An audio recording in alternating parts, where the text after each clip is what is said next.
Auzubillahiminash-shaytanir-rajim. Bismillahir-rahmanir-rahim. Welcome to Shah GE Academy. Dear first year accounting students, Assalamu alaikum. Hope you all are fine. So students, आज हम financial statement का बेटा lecture number 10 पढ़ने जा रहे हैं. Lecture number 10 में हम आपके साथ क्लास में आज प्रॉब्लम नंबर 15 सॉल्व करेंगे. स्टार्ट करते हैं. The following balances were extracted from the laser of a vegetable seller on March 31, 2001. यहाँ पे हमने कुछ वेजिटेबल सेलर का डेटा लिया है जो कि लेजर अकाउंट से हमने लिया गया है. डेटा में क्या क्या शामिल है देखते हैं. सबसे पहले है कैश 2000 रुपीज़, अकाउंट रिसीवेबल है 4000, रेंट सिक्योरिटी डिपॉजिट है 6000, इक्विपमेंट है हमारे पास 2000. इसके बाद है लाइबिलिटी में हमारे पास अकाउंट पेबल 3000 रुपीज़. कैपिटल जो है वो उन्होंने हमें यहाँ पर नहीं दिया गया. कैपिटल देखिए यहाँ पर लिखा है क्वेश्चन मार्क, इसका मतलब हमें खुद से कैपिटल फाइंड आउट करना पड़ेगा. इसके बाद है सेल्स 35,000, परचेजेस है हमारे पास 19,000 की, सैलरीज एक्सपेंस है 6,000 के, रेंट एक्सपेंस है 3,000 और मिसलेनियस एक्सपेंसेस है 1,500. लास्ट है कार्टेज इन 500. रिक्वायरमेंट अगर हम पढ़ें तो सबसे पहली रिक्वायरमेंट में ही वो हमें क्या कह रहे हैं, डिटरमाइन मलिक कैपिटल. सबसे पहले हमें कैपिटल फाइंड आउट करना है. सो स्टार्ट करते हैं बेटा. सबसे पहले हमने अपनी कंपनी का नेम यहाँ पर हम लिखेंगे. वेजिटेबल सेलर से डेटा लिया गया है तो यहाँ हमने लिखा वेजिटेबल सेलर. रिक्वायरमेंट नंबर 1 है हमारी कैपिटल निकालना है हमें, तो हम यहाँ पर लिख लेते हैं कंप्यूटेशन ऑफ कैपिटल.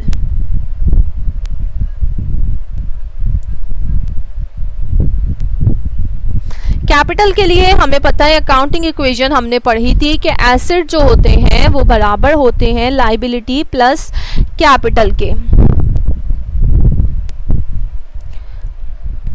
तो अगर हम इस फॉर्मूले में कैपिटल निकालना चाह रहे हैं तो हम क्या करेंगे कि एसेट्स में से हम लेस कर देंगे अपनी लाइबिलिटीज़ को, तो हमारे पास कैपिटल आ जाएगा. तो बेटा सबसे पहले हम यहाँ पर लिखेंगे एसेट्स. वन बाय वन हम देखते हैं हमारे डेटा में हमें कौन कौन से एसेट्स गिवन है. तो यहाँ पर देखेंगे सबसे पहले हमारे पास है कैश जो कि है 2000 रुपीज़, तो हमने यहाँ लिख लेना है कैश 2000. कैश के बाद है हमारे पास अकाउंट रिसीवेबल 4000 रुपीज़, और अकाउंट रिसीवेबल भी हमारा करंट एसेट है, तो अकाउंट रिसीवेबल हमने लिख लिया 4000. अकाउंट रिसीवेबल के बाद है हमारे पास रेंट सिक्योरिटी डिपॉजिट 6000 रुपीज़, और ये सिक्योरिटी डिपॉजिट भी हमारा एसेट है. इसके बाद है इक्विपमेंट रुपीज़ 2000.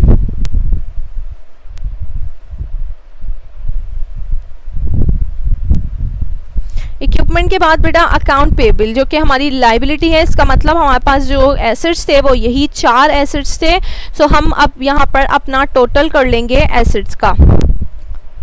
तो हमारे टोटल एसेट्स हमारे पास कितने हैं, 2000 कैश था, 4000 account receivable, 6000 rent security deposit और 2000 हमारे पास इक्विपमेंट था. तो टोटल हमने जब किया तो हमारे पास अमाउंट आ गई टोटल एसेट्स की 14,000 रुपीज़.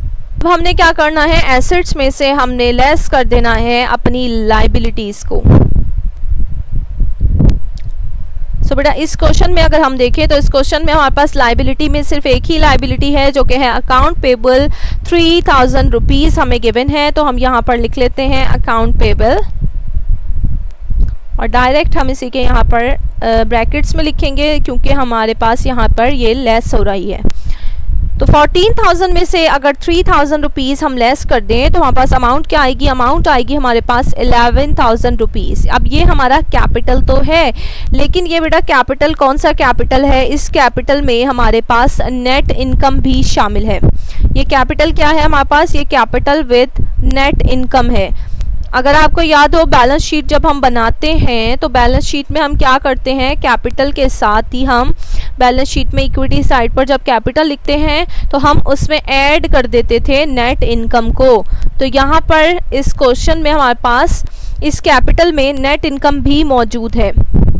लेकिन उन्होंने हमसे कहा क्या है कि मलिक का कैपिटल, हमें एग्जैक्ट कैपिटल मालूम करना है, यानी हमें ये नेट इनकम के साथ तो पता है लेकिन हमें एग्जैक्ट मालूम करना है। अब एग्जैक्ट मालूम करने के लिए क्या है, इस कैपिटल में मैंने कहा नेट इनकम भी शामिल है, तो हम इसमें से अगर लेस कर दें, निकाल दें नेट इनकम को, तो हमारे पास एग्जैक्ट कैपिटल आ जाएगा कि मलिक के कैपिटल का बैलेंस कितना है।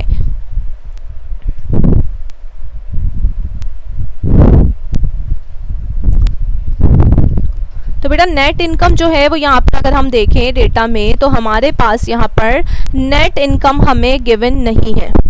हमें यहाँ पे एक्सपेंसेस दिए गए हैं और हमारे पास लाइबिलिटी और एसेट से हमने कैपिटल विद नेट इनकम निकाल लिया, लेकिन एग्जैक्ट कैपिटल के लिए हमने क्या करना है, इस कैपिटल में क्योंकि नेट इनकम मौजूद है तो अगर हम नेट इनकम को निकाल दें तो हमें एग्जैक्ट कैपिटल पता चल जाएगा, लेकिन नेट इनकम भी हमें मालूम नहीं है। तो नेट इनकम हमें मालूम करने की किस तरह से, यहाँ पर सेकेंड रिक्वायरमेंट में हमें पूछा गया है prepare income statement for 3 months ended March 31, 2001। 3 months के लिए हमें इनकम स्टेटमेंट बनाकर बतानी है और इनकम स्टेटमेंट का जो आंसर आएगा वो हमारे पास नेट इनकम कहलाएगी, जो हम यहाँ पर लेस कर देंगे। सो हम आ जाते हैं अपनी सेकंड रिक्वायरमेंट की तरफ कि हमने इनकम स्टेटमेंट बना लेते हैं जिसके ज़रिए हमें नेट इनकम भी मालूम हो जाएगी। Vegetable seller income statement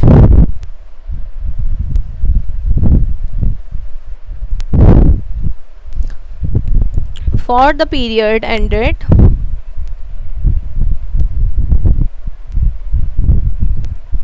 March 31st, 2001। ये हमारे पास इनकम स्टेटमेंट आपको मालूम है फर्स्ट स्टेप में हम क्या करते हैं बेटा, सबसे पहले हम लिखते हैं नेट सेल्स निकालते हैं।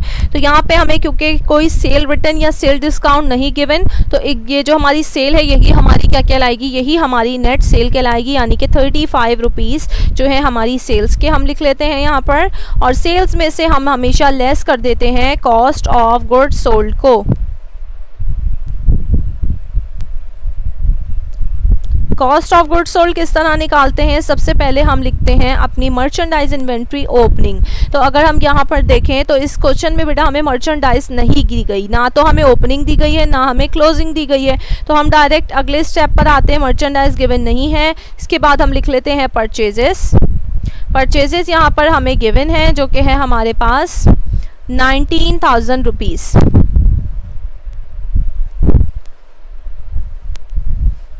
तो हमने यहाँ पर लिख लिया परचेजेस 19,000। परचेजेस के बाद हम लिख लेते हैं यहाँ पर देखिए हमें कैरेज इन कवर्ड, ये कार्टेज इन लिखा हुआ है, ये हमारा कैरेज इन है। आप ट्रांसपोर्टेशन इन भी कह सकते हैं, फ्रेट इन भी कह सकते हैं, कैरेज इन भी कह सकते हैं। तो कैरेज इन जो है वो हमेशा क्या होता है, ऐड कर देते हैं हम परचेजेस के साथ। तो यहाँ पर हम लिख लेते हैं कार्टेज इन 500 रुपीज़। अब हमें ना तो क्लोजिंग दी गई थी ना ही ओपनिंग दी गई थी, तो इसलिए हमारे पास डायरेक्ट आंसर क्या आ गया, कॉस्ट ऑफ गुड्स सोल्ड का हमारा आंसर जो आ गया यहाँ पर वो है 19,500 रुपीज़।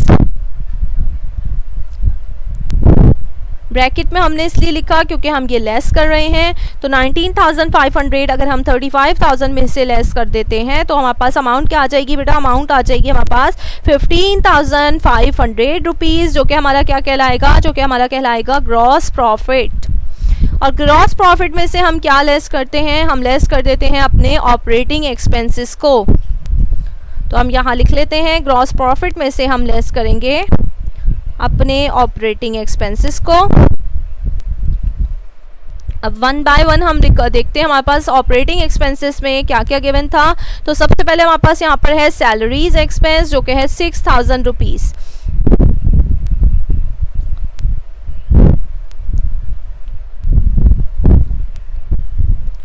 $6,000 के बाद हम देखते हैं नेक्स्ट हमारे पास कौन सा एक्सपेंस है। तो बेटा नेक्स्ट है हमारे पास यहाँ पर देखिए रेंट एक्सपेंस जो कि है 3,000। तो हम यहाँ पर लिख लेते हैं रेंट एक्सपेंस 3,000। रेंट एक्सपेंस के बाद था हमारे पास मिसलेनियस एक्सपेंसेस जिसकी कॉस्ट है यहाँ पर मिसलेनियस एक्सपेंस 1,500 रुपीज़। तो हम यहाँ पर मिसलेनियस लिख लेते हैं 1,500।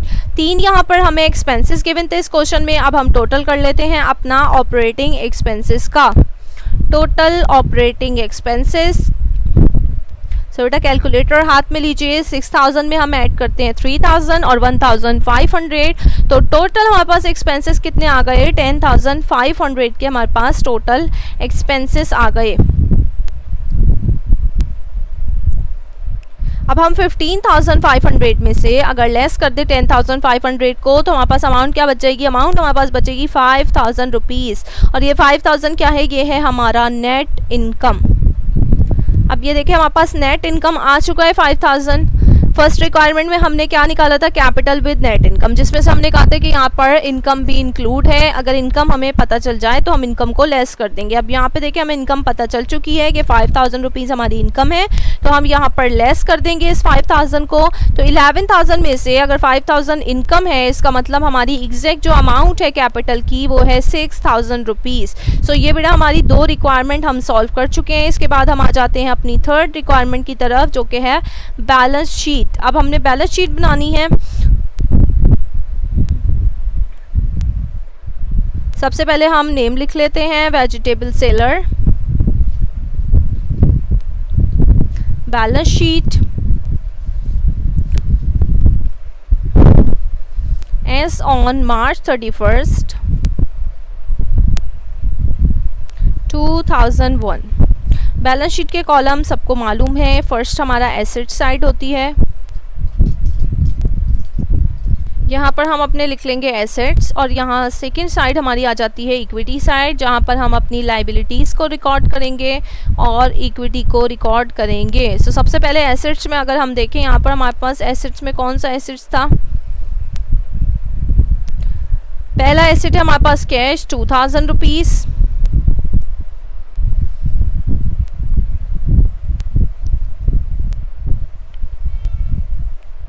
कैश के बाद तो बेटा हमारे पास अकाउंट रिसीवेबल आ जाएगा हमारे पास यहाँ पर। और अकाउंट रिसीवेबल की वैल्यू अगर हम देखें, हमारे पास यहाँ पर डेटा में अकाउंट रिसीवेबल बेटा कितना गिवन है, यहाँ पर हमारे पास अकाउंट रिसीवेबल है 4,000 रुपीज़। तो हम यहाँ पर अकाउंट रिसीवेबल 4,000 रिकॉर्ड कर लेते हैं। इसके बाद हमारे पास है rent security deposit.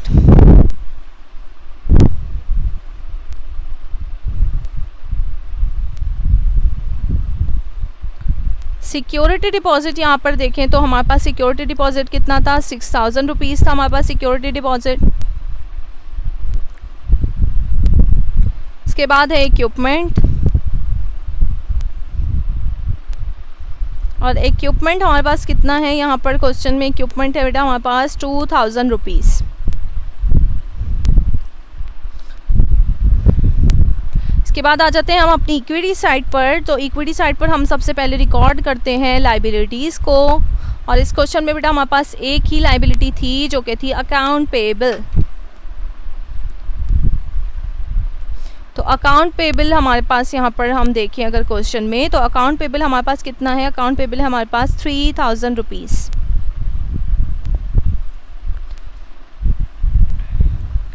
Account payable के बाद हम लिख लेते हैं अपनी इक्विटी यानी ओनर्स इक्विटी, और ओनर्स इक्विटी में हम सबसे पहले लिखेंगे कैपिटल। तो कैपिटल की वैल्यू बेटा हमने रिक्वायरमेंट नंबर 1 में, यानी हमारी जो फर्स्ट रिक्वायरमेंट थी वहाँ हमने मालूम की कैपिटल की वैल्यू जो कि थी 6,000 रुपीज़।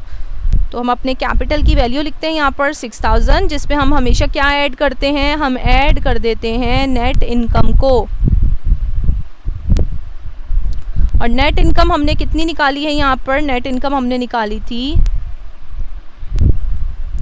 5,000 रुपीज़ हमारी नेट इनकम है, जो कि हमने अपनी सेकंड रिक्वायरमेंट इनकम स्टेटमेंट के ज़रिए से निकाली है।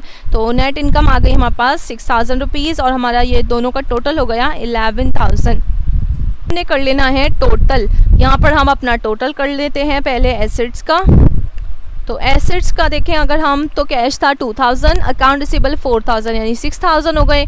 रेंट सिक्योरिटी डिपॉजिट है 6,000 यानी कि हमारे पास 12,000 हो गए, और इक्विपमेंट जब 2,000 हमने मज़ीद ऐड किया तो हमारा टोटल एसेट आ गया हमारे पास 14,000 रुपीज़। इसी तरह बेटा बिल्कुल सामने ही हम एक ही लाइन में टोटल करते हैं, अपना इक्विटी का टोटल कर लेंगे अब हम।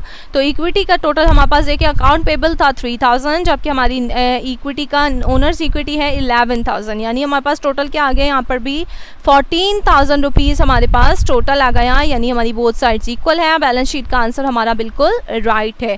अब हम आ जाते हैं अपने होमवर्क के क्वेश्चन को। अगर हम देखें तो होमवर्क के क्वेश्चन में भी यहाँ पर देखें प्रॉब्लम नंबर 16 जो है वो आपने होमवर्क में करनी है। प्रॉब्लम 16 में यहाँ पर EZ ट्रेडर्स का आपको डेटा गिवन है, अनएडजस्टेड बैलेंसेस हैं, यहाँ पे कुछ एडजस्टमेंट्स भी आपको दी गई हैं। तो आपने सबसे पहले एडजस्टिंग एंट्रीज़ बनानी है और एडजस्टिंग एंट्रीज़ के बाद आपने इनकम स्टेटमेंट बनानी है और बैलेंस शीट बनानी है।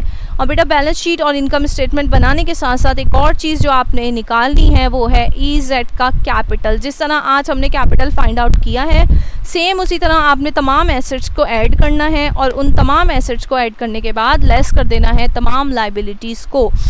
जब आपके पास जो आंसर आएगा वो आपका कहलाएगा कैपिटल विद नेट इनकम, यानी कि वो ऐसा कैपिटल है जिसमें नेट इनकम की वैल्यू भी इंक्लूड है। तो आपने क्या करना है, आपने उसमें से लेस कर देना है अपनी कैपिटल की नेट इनकम की वैल्यू को आपने लेस कर देना है। तो नेट इनकम की वैल्यू जब आप लेस करेंगे, और नेट इनकम की वैल्यू आप किस तरह मालूम होगी, जब आप इनकम स्टेटमेंट बनाएंगे उसका जो फाइनल आंसर आएगा आपका वो कहलाता है नेट इनकम। तो उस वैल्यू को आपने लेस करना है कैपिटल विद नेट इनकम में से, तो आपके पास आ जाएगा कैपिटल।